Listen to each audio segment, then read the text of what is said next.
right? It's a call to adventure. We've been expounding on the scriptures line by line. We started in Genesis chapter 12, and I said as we do that, it touches every part of life. So to give kind of a recap, Abram heard God, told him to leave everything. We know that Abram didn't leave everything, that he left where he was and went to a very similar type of place. And it would seem through the scriptures that he stayed there for a long time. Finally, his dad dies.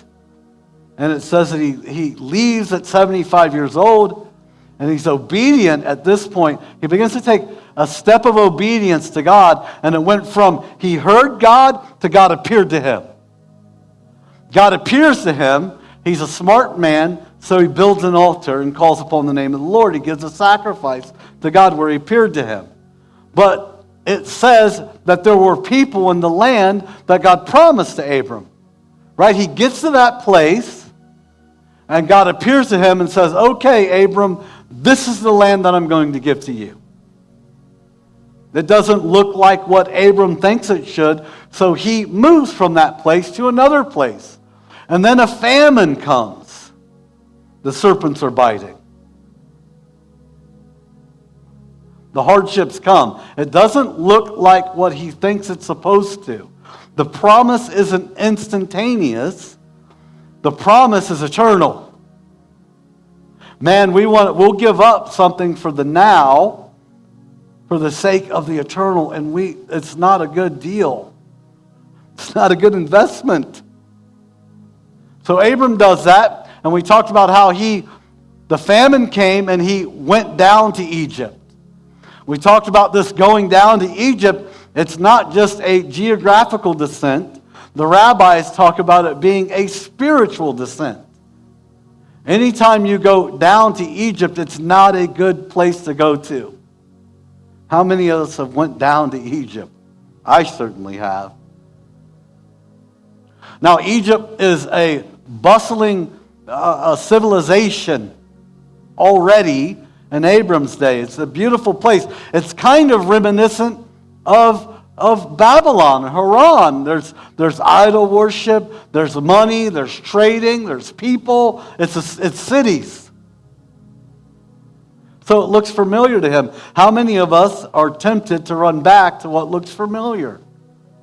So he went down to Egypt, and then last week we got to chapter 13 where he comes back up from Egypt, and I talked about that representing a word in the Hebrew called Teshuvah.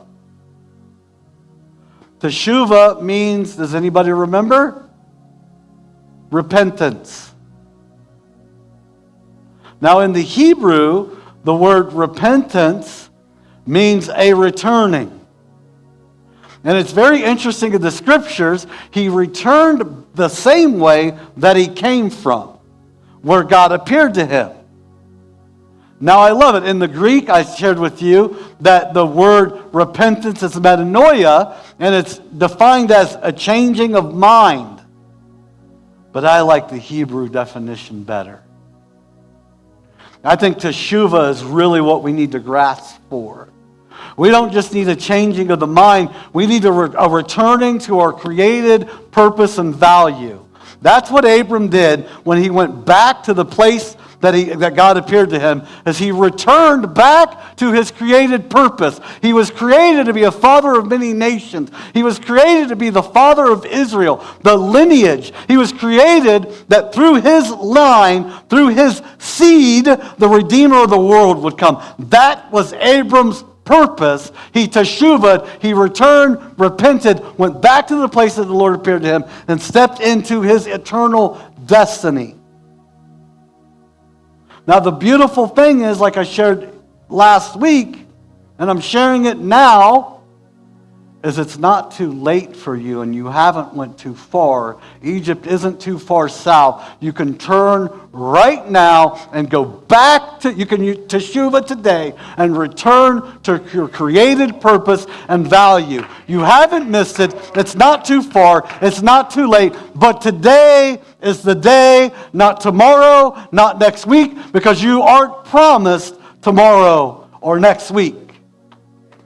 So if you hear my voice right now, and you need to return to your created purpose, I would tell you, do what Abram did. Return, build an altar, and call on the name of the Lord. That's what he did.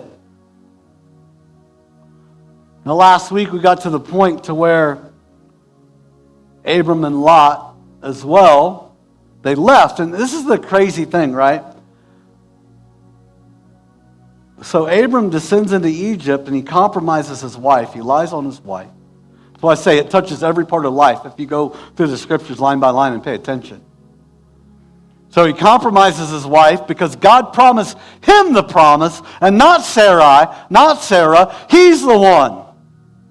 So he says, Sarai, they'll kill me because you're beautiful. So let's lie to them and tell them that you're my sister. So they don't kill me because God promised the descendants through me. And because of his willingness to compromise,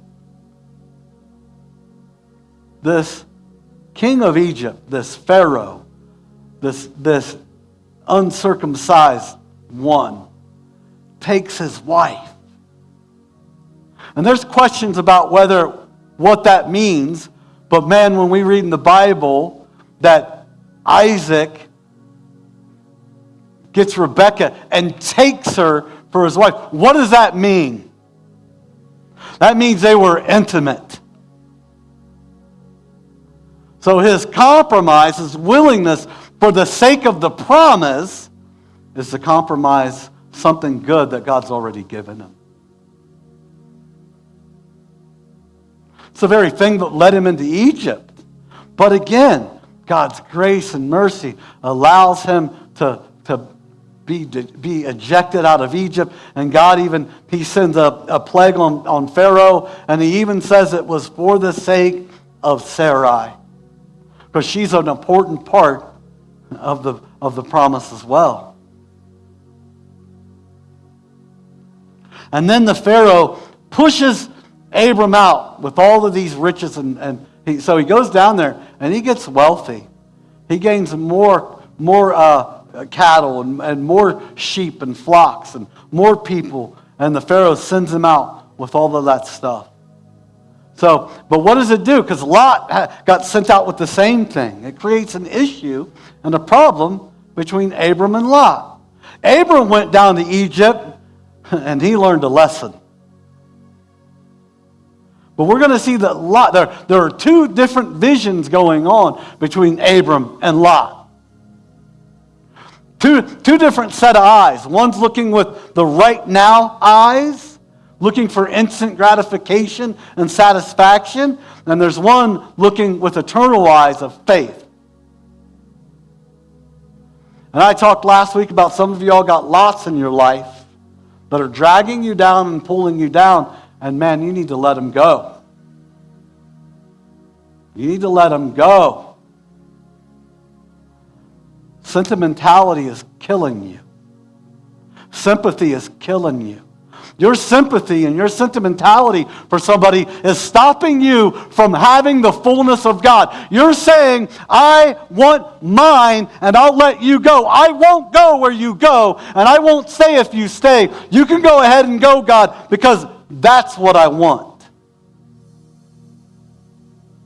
You realize sentimentality, sympathy, man, it'll take you right outside of God's will for you. And it'll seem right, like the devil will make you think, man, well, the right thing is to be sympathetic. Satan will tell you, walk in love, walk in love, when love might be separation. What does Paul say? He says, I've already judged this one, that he's guilty, and give him over to Satan, so that this might be destroyed, that his eternal soul might be saved. But sometimes our, sentimentality. And I think that's what happened with Abram. Oh, my brother died. Lot doesn't have a father. Now his grandfather died. I'm like a dad to him, so I'm going to drag him all along. But the whole time he's being disobedient because God told Abram to leave his family's house, to leave them all. And he doesn't. He drags Lot with him. And it just keeps being an issue. And finally, when Abram comes back from Egypt, he has enough sense. He learned a hard enough lesson to say, okay, enough is enough. Enough is enough. Enough is enough. Some of us think, man, if we would just say that one more thing, if we would just do that one more thing, if we would just rescue them one more time, if we would just one more, that'll be the one. This will be the one. This will be the one. And it's never the one. It took me coming completely to the end of myself, being completely alone, destroyed in my living room, nobody else there to bail me out, nobody around, nothing. Completely to the end of myself in order for God to rescue me. You're not God. And you trying to play, that's a Messiah complex. If you think you're the one that's going to rescue, it's not. It's not going to rescue. Sometimes we need to leave Lot. So where are we at? We're going to go to verse 8. I like this. It takes a long time to get there, doesn't it? That's good. We're going to run through some of this. So if you don't mind standing for the reading of the word, thank you. So last week, this is where we left off, was at 7, and there was strife between the herdsmen of Abram's livestock, the herdsmen of Lot's livestock. Now the Canaanites and Perizzites were living in the land. So God puts these like little highlights in His Word in there. We've got to pay attention to those things. They're there for a reason.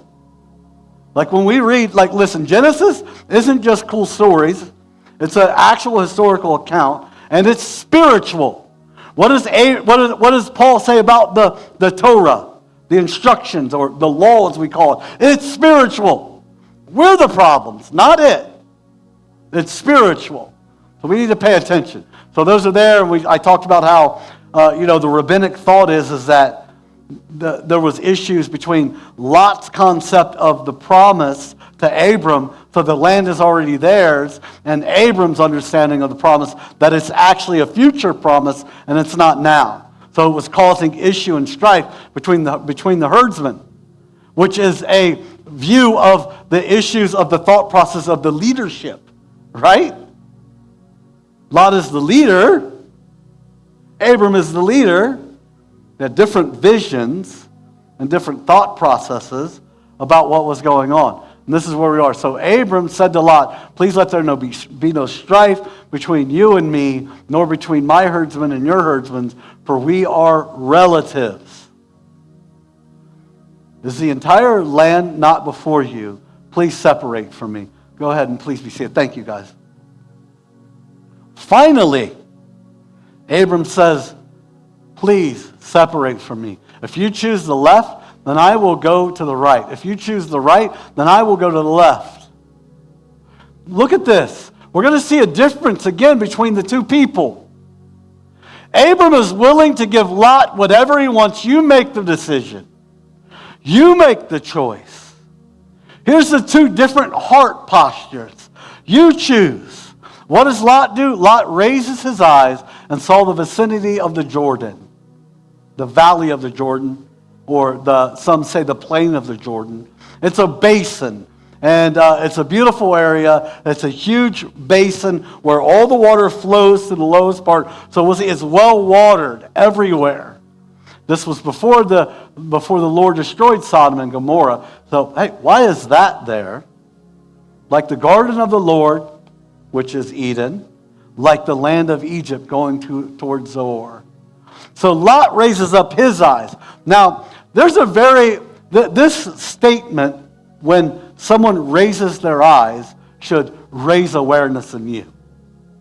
There's somebody else who raised their eyes and saw something, and it ended up in a really bad way.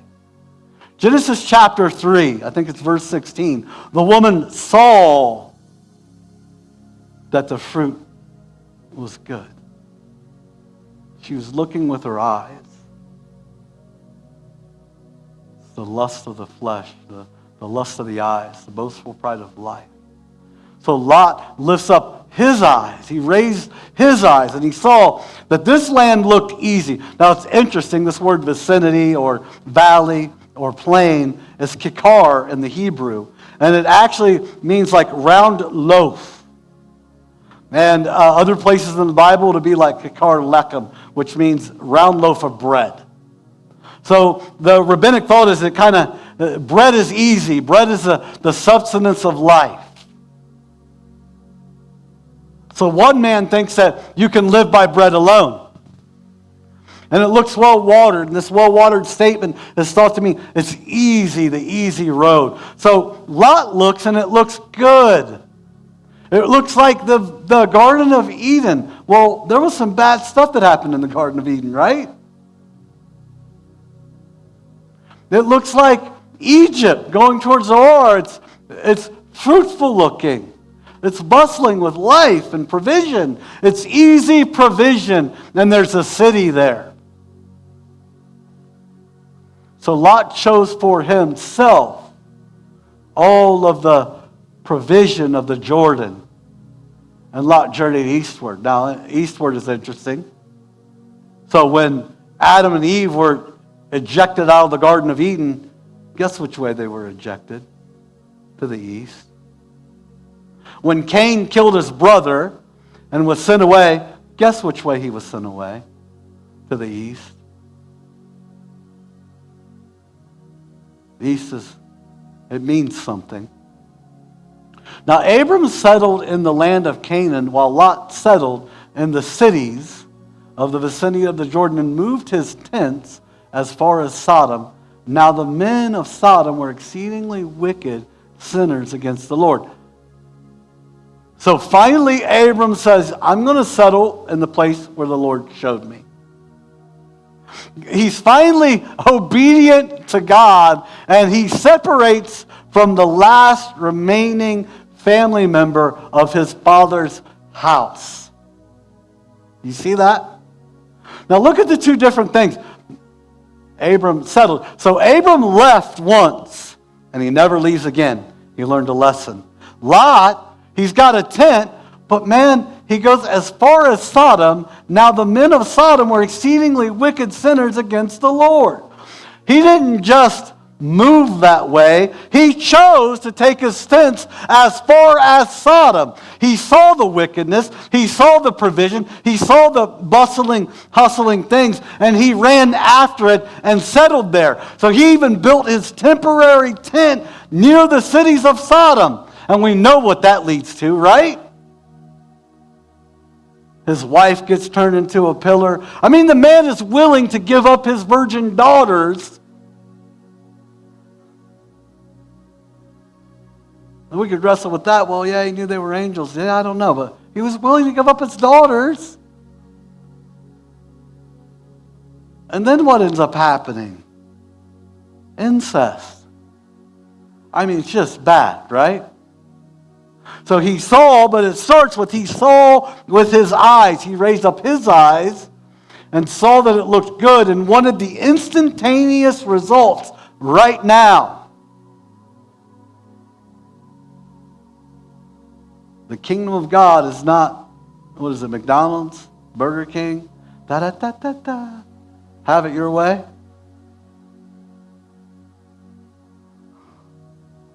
I could even mix up two different commercials. I don't know. It's been a long time. But I remember it. You guys know what I'm talking about. It's not your way. It's his way. It's Yah's way. So Abram finally, though, he's smart and he separates. And again, I want to say, you got some lots in your life, man. They're looking with different eyes than you've got. And again, bad company corrupts good morals, man. They're dragging you down. They're an anchor. They're a weight. You got to let them go. There was a point where Paul was on a ship. And he was a prisoner. And there was a storm. And he has a dream. And he goes to the shipmaster and he's like, we need to throw all this stuff overboard. We need to get rid of everything. That's a hard decision, because if we don't, then the boat isn't going to handle it. It's going to be destroyed. We're going to be destroyed. We're going to drown. Sometimes they look like a lifeboat, but you got to throw them off, because they're actually an anchor and a weight. Sometimes you don't need an anchor and a weight. Sometimes you need to be obedient. Some of you know what I'm talking about. Right now, the Lord, He's been, and you're not. And you need to release them. You need to let them go. It doesn't have to be ugly. You don't have to be mad at them. It just is what it is. Sometimes you just got to let them go. Sometimes it's not, some of you don't want to let them go because you love yourself more than you love them, actually. And you're trying to tell yourself that you love them more than you love yourself, but you don't want to let them go because you actually love yourself more than you love them. Because if you really love them, then you let them go. Think about, we're coming up on Mother's Day. Mothers, you got to let them go sometimes, right? That's why it's a blessing when the father's there, because the father's like, nah, Mom, you got to let him go. Well, I don't want my baby boy to... Let him go! Yeah, they're going to mess up. They're going to break something. They're going to get a black eye, but let them go. Because if you don't let them go, what's going to happen is going to be worse than a black eye. You're going to be a mama's boy, and they're not going to be any good for anything. They won't be a father of nations, that's for sure, right? There's like an image of, forgive me, it's a piece of artwork where Mary is like holding Jesus. It's like a representation of Mary letting her son go. Like even like when he turned the water to wine, what she said, right? He said, woman, what has this got to do with me? Since they ran out of wine, Jesus, what has this got to do with me? And she said, whatever he tells you, do it. I mean, that's like kicking him in the tuchus. Go on. Go on, step into, I know. The Holy Spirit that came upon me, God spoke to the angel, like, I know. Go do it. Get after it, son. Sometimes you got to let them go, right? Lot, and they're going to make a bad choice. They may end up at Sodom. I don't know. I did. But by God's grace, like, that's what needed to happen. That's what needed to happen for me. The Lord said to Abram, after Lot had separated from him. Now remember, I talked about how Abram heard from God, and it was a long time before he was obedient, and then he began to walk into obedience, and then God appeared to him, and through obedience, the revelation continues, right? So he's finally obedient, and he moves into the land, and he goes far enough that God says, this is it, Abram. Now he messes up, and he keeps going. But now, finally, he's obedient again, and Lot is separated from him, and the Lord speaks to him again and reiterates the promise that he made to him. Now raise your eyes. Now God, we've got one man that raised his own eyes and looked with the lust of the eyes. And we've got another man who wasn't willing to raise his eyes, so God raised them for him. And these eyes were full of faith. Now raise your eyes and look from the place where you are northward and southward and eastward and westward. For all the land which you see, I will give to you and to your descendants forever. So we've got two different things going on here. Two different visions happening. We've got an eternal vision that's full of faith. God raised his eyes. We've got one vision that, man, it looks good now, and I want it now. What's that one? Is it J.G. Wentworth? You can have it now. I don't know why all these commercials like that. You all get it, though, because you're laughing. You know what I'm talking about. J.G. Whitmer. Have it now. Right? But what is J.G. Whitmer going to do? They're going to rob you blind. They're going to take half of what's supposed to be yours because you wanted it now. What's that McDonald's sandwich going to do? Have it your way. Yeah. Have high blood pressure, cholesterol, heart disease, kidney failure. Have it your way, though. Come on. I will make your descendants as plentiful as the dust of the earth, so that if anyone can count the dust of the earth, then your descendants could also be counted. What would you rather have? I was talking to Tabitha, and more and more I realized, man, the thing I want, and I shared this with you guys before, the thing I want more than anything, guys, is I want to be effective in people's lives. I want to be a father of many nations. I want to sow into people in such a way that they become better.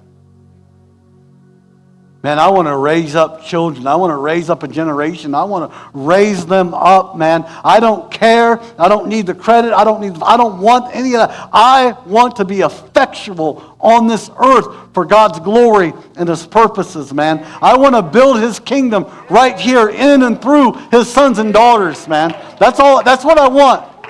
I want to be so effective that the lives that I touch lives that touch lives that touch lives. And you won't even be able to count them. I'll have no idea the effectiveness of which God used me because I poured into this one or that one. And that takes time. I think of the children's ministry or Magali downstairs with the youth ministry. Man, those ministries feel fruitless because more than likely, if they see any fruit from their ministry, it will be very little. The gain will be long term. And we've got to look with those eyes of faith. That's the apostolic church, man. We have eternal vision, eternal view. So I think like the serpent thing that I shared earlier, that's like Jesus isn't removing the serpents are going to bite you. He's removing their harmful effects. It's going to hurt. Because it hurts when you get bit. But it's not going to kill you. It's going to make you stronger. The results are going to be amazing. Arise and walk about the land through its lengths and widths, for I will give it to you. Then Abram moved his tent and came and lived by the oaks of Mamre, which are in Hebron. And there he built an altar to the Lord. This is going to be an amazing part of the story or account. You try to get that word story out of my mouth, Denny, because it's a historical account. Something really amazing happens here at Mamre. He ends up, it's an interesting thing. The Lord makes a statement to him, and Abram goes there and he builds an altar to the Lord. And I'll just give you a little precursor because we're going to get there, Lord willing, eventually. This is the place where Abram first stakes claim on the land that God promised him. Sarah dies after he offers Isaac. He buys a field here at the Oaks of Mamre. It's deeded over to him. And this is the place. Abram sees with faith-filled eternal eyes and ends up at the place that where he's going to stake the first claim, guys. Where this land is going to finally, a piece of it, a portion of it, is going to be deeded over to him. And he begins to see a partial fulfillment of God's promises. Some of you are there, and it doesn't look like what you think. And I just want you to know, man, it's more than you realize. You're there right now, and be okay with just staking that claim, with purchasing that small piece. It's just a small portion of what God's got in store for you. And eyes has not seen, ear has not heard. It hasn't even entered into the hearts of man what God has in store for those who love Him. So it may not look like what you think. It may look smaller than what you feel like God's promised you. I just want to encourage you. Don't look with the eyes of right now satisfaction. Man, I wish I would have had somebody tell me this when I was 20. I'm looking around the room, and some of you, it's not too late. Man, if I would have been taught to look at things right, like you got to put in the work. You got to put in the struggle. But you look with the right eyes, and this following Jesus is a hard thing, man. And if you're looking for the reward right now, you're going to be disappointed, because that's not what Jesus said. Jesus made it very clear that not to store up treasures here on earth, but to store them up in heaven, where nothing can touch them. But that takes eyes like Abram's. But again, how many of you here are sons and daughters of Abraham? You got faith. So use those eyes that's been given to you by your forefather, and don't look at the now. Look at the what is to come. So He is the one who was, and who is, and who is to come. It's coming.